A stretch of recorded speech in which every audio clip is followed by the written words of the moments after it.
Welcome back to this new video. And इस video में हम बात करने वाले हैं विप्रो की। विप्रो के Q2 के नंबर्स आ चुके हैं एंड ये आप सभी को पता ही होगा। ये एक दिग्गज आईटी कंपनी अभी जो इंडिया की 4th नंबर की जो सबसे बड़ी आईटी कंपनी है वो है विप्रो।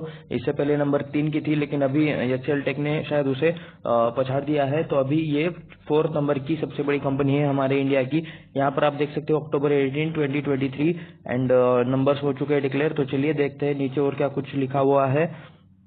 कुछ डिविडेंड रिलेटेड क्या यहाँ पे चीजें तो नहीं है शायद।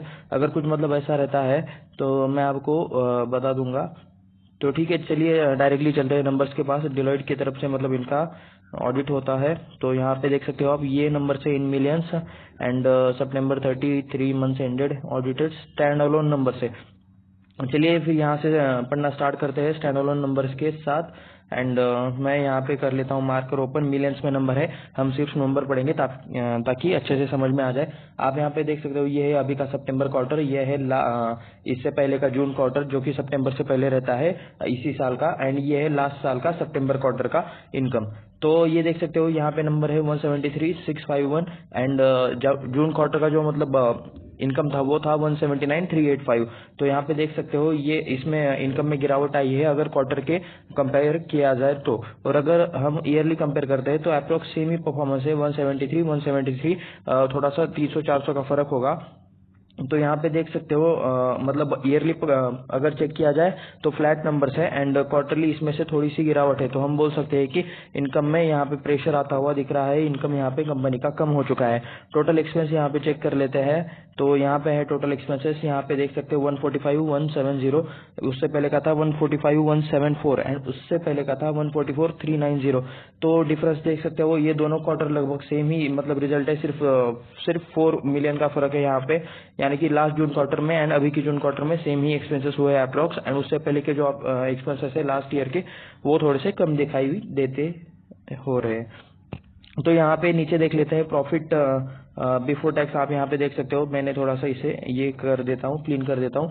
तो बिफोर टैक्स वाला प्रॉफिट है 28,481, उससे पहले का प्रॉफिट था 34,211। देख रहे हो यहाँ पे मेजर गिरावट है ऑपरेटिंग प्रॉफिट में। तो मतलब सिंपल सी बात है, परफॉर्मेंस डाउनग्रेड हो चुका है एंड लास्ट ईयर के कंपैरिजन में भी परफॉर्मेंस कम आया है विप्रो का। विप्रो ने जितने लास्ट ईयर के सितंबर में कमाए थे उससे भी कम कमाए हैं इस सितंबर में, इस साल के सितंबर में। एंड जो अभी लास्ट के इस क्वार्टर के पहले के जून क्वार्टर में जितने पैसे कमाए थे उस पैसे से भी अभी पैसे कम कमाए हैं। तो परफॉर्मेंस हो चुका है डाउनग्रेड। हमें देखना है net profit for the period. ये आप यहाँ पे देख सकते हो, टैक्स देने के बाद, गवर्नमेंट को टैक्स देने के बाद जो प्रॉफिट बचता है वो है 2613, उससे पहले का था 25,878। तो मेजर गिरावट आप यहाँ पे देख सकते हो कि विप्रो के मतलब जो प्रॉफिट है, विप्रो का प्रॉफिट अच्छा खासा कम होते हुए दिखाई दे रहा है एंड लास्ट ईयर के कंपैरिजन में भी कम होते हुए दिखाई दे रहा है। 22,829 से सीधा 2613। तो आप यहाँ पे देख सकते हो जो स्टैंड अलोन नंबर है ये इतने कुछ खास नहीं आए हैं। डाउनग्रेड परफॉर्मेंस ही इसमें दिखने को मिल रहा है। तो क्या यहाँ पे मतलब और कुछ चीजें हैं जो हमें पढ़नी चाहिए। ईपीएस आप यहाँ पे देख सकते हो, स्टैंड अलोन नंबर में 3.94 का अभी का ईपीएस है। इससे पहले का था 4.72 एंड उससे पहले का था 4.17। तो देख सकते हो स्टैंड अलोन नंबर में तो मतलब बिल्कुल भी अच्छी कुछ चीजें हमें दिखाई नहीं दे रही है। एंड क्या इसमें और कुछ चीजें हैं जिसे हम पढ़ सके। कंसोलिडेटेड रिजल्ट्स होनी चाहिए जहां तक मुझे पता है। ठीक है, ये देखिए कंसोलिडेटेड रिजल्ट्स, इन्हें भी हम पढ़ने वाले हैं। मिलियंस में नंबर्स है सेम। चलिए देखते हैं क्या डिफरेंस है। टोटल इनकम देख सकते हो 232,557, उससे पहले का था 234,712 एंड उससे पहले के ईयर का था 230,520। तो अप्रोक्स सेम ही देखने को मिल रहा है। यहाँ पे भी इसमें गिरावट है क्वार्टरली, अभी के क्वार्टर में गिरावट है एंड लास्ट ईयर के कंपैरिजन में थोड़े से अच्छे नंबर्स हैं। आ जाते हैं डायरेक्ट यहाँ पे टोटल एक्सपेंसेस पे एंड बाकी चीजों पे। यहाँ पे आप देख सकते हो टोटल एक्सपेंसेस में आप यहाँ पे देख सकते हो 197,435 एंड उसके बाद है 196,740 एंड उसके बाद है 196,247। तो प्रॉफिट बिफोर टैक्स है 35,000 यहाँ पे अप्रोक्स। लास्ट क्वार्टर का था, जून क्वार्टर का 37,000, यानी कि मेजर गिरावट सेम यहाँ पे भी वही चीज देखने को मिल रही है 34,200, यानी कि लास्ट ईयर के कंपैरिजन में यहाँ पर थोड़े से ही बेटर नंबर्स देखने को मिल रही है। तो फाइनल प्रॉफिट देख लेते हैं आफ्टर टैक्स 26,673 का प्रॉफिट है अभी का मिलियंस का एंड लास्ट जून क्वार्टर का था 28,860 का। तो आप यहाँ पे देख सकते हो। एंड जो लास्ट ईयर का सितंबर क्वार्टर था उसमें थे 26,491, यानी कि लास्ट ईयर के कंपैरिजन में मतलब ज़्यादा कुछ फर्क नहीं है, उतना ही परफॉर्मेंस आया है।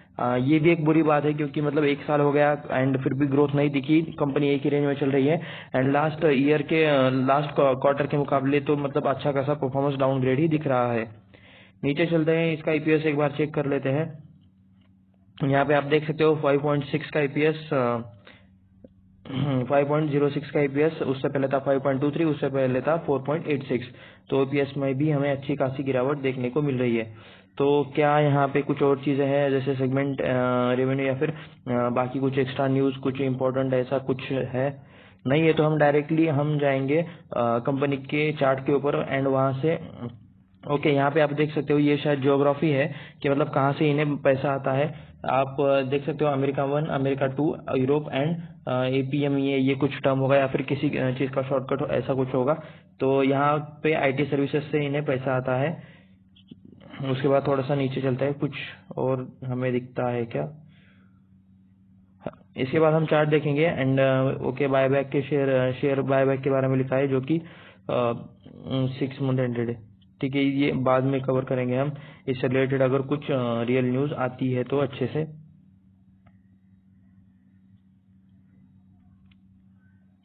और ये क्या है, ऑडिट कैंसिल फाइनेंशियल रिजल्ट 6, छोड़ देते हैं इन्हें, 6 मंथ ऐसा कुछ दिखाई दे रहा है। तो चलिए सीधा चलते हैं हम। अब देखेंगे हम चार्ट्स विप्रो कंपनी के। यहाँ पर आप देख सकते हो ये है विप्रो कंपनी का चार्ट, ये है 1 मंथ के टाइम फ्रेम पर। एंड इन लाइंस को थोड़ा सा इग्नोर कीजिए, ये मैंने सपोर्ट एंड रेजिस्टेंस वाली यहाँ पे हॉरिजॉन्टल लाइंस खींच के रखी हुई है। तो यहाँ पे आप देख सकते हो स्टॉक ट्रेड कर रहा है अप्रोक्स यहाँ पे मैं थोड़ा सा मार्कर लगा लेता हूँ। तो आप यहाँ पे देख सकते हो 407 के आसपास यहाँ पे स्टॉक ट्रेड कर रहा है। इसे थोड़ा सा बड़ा कर लेते हैं ताकि आपको अच्छे से दिख जाए कि मतलब स्टॉक कहाँ पर ट्रेड कर रहा है। तो ये आप यहाँ पे देख सकते हो, ये 1 महीने का चार्ट है, ये पूरा 1 महीने का टाइम फ्रेम है।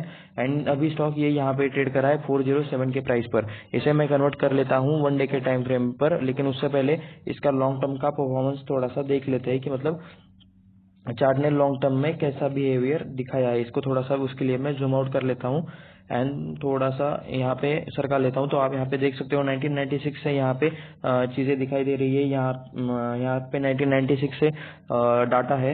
एंड उसके बाद यहाँ इस हाई तक ये गया था, यानी कि 407 की हाई तक गया था। कब गया था?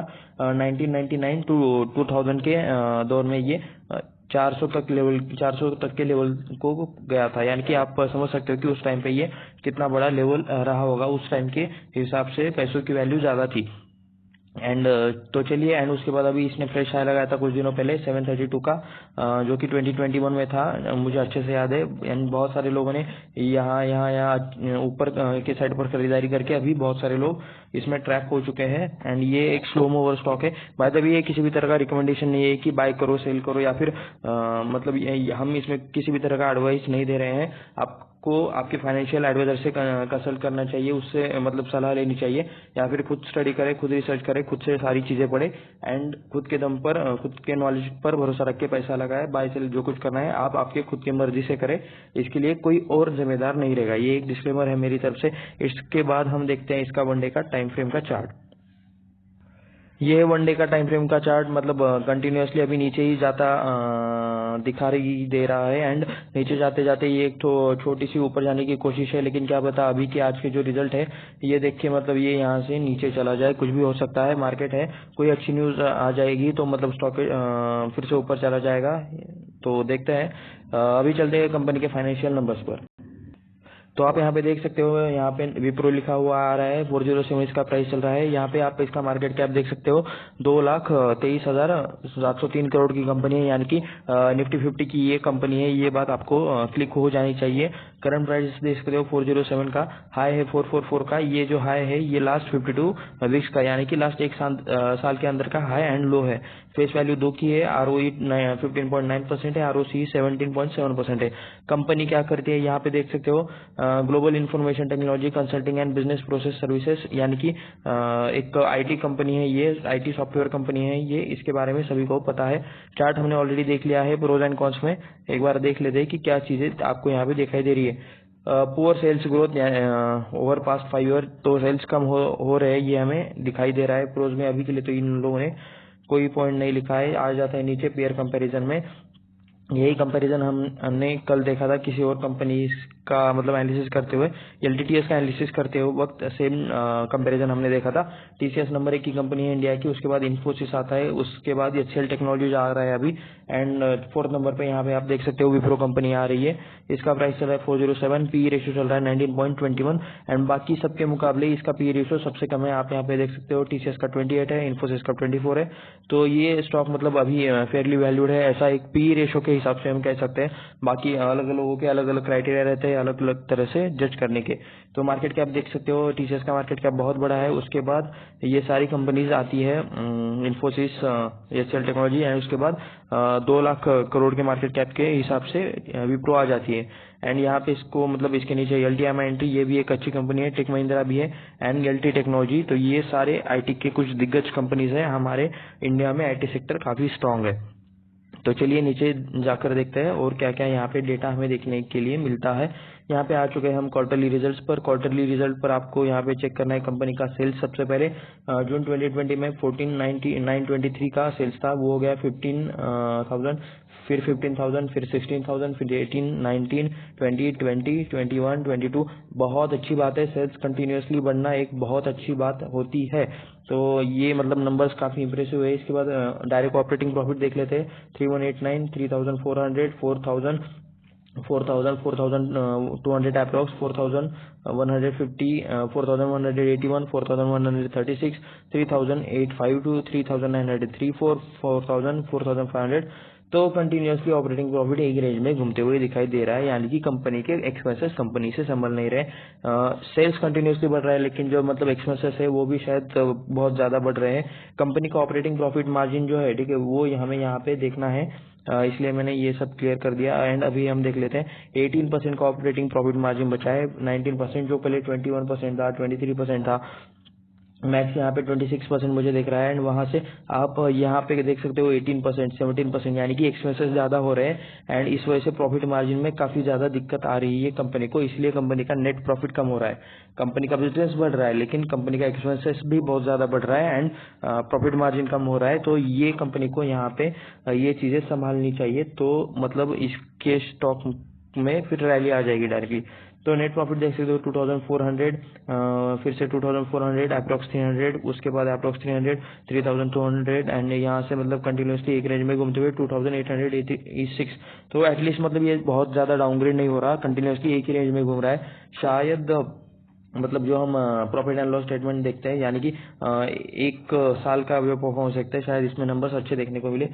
देख लेते हैं मतलब बिजनेस कैसा है। 37,000 के सेल्स है 2012 में, उसके बाद 37,000, 43,000, 46,000, 50, एंड यहाँ से मतलब बढ़ते बढ़ते अभी जो मार्च का जो कंप्लीट है वो डेटा आया है, वो है 90,488 करोड़ का इनका सेल्स है। ऑपरेटिंग प्रॉफिट देख लेते हैं 7,000, 7,600, 9,600, 10,300, 10,000, एंड यहाँ से कंटिन्यूसली बढ़ते बढ़ते 16,848 करोड़ तक ऑपरेटिंग प्रॉफिट आ चुका है। डायरेक्टली आ जाते हैं नेट प्रॉफिट पर 5,630 से लेकर आते आते देख रहे हैं कंटिन्यूसली बढ़ रहा है 9,000, 10,000, 12,000 एंड 11,366। ये 2 सालों में थोड़ा सा मतलब डाउनग्रेड हुआ है, एक आध साल डाउनग्रेड भी हो जाता है, लेकिन कंपनी के पास मतलब अच्छा खासा नेट प्रॉफिट आ रहा है, ये यहाँ से हमें दिखाई दे रहा है।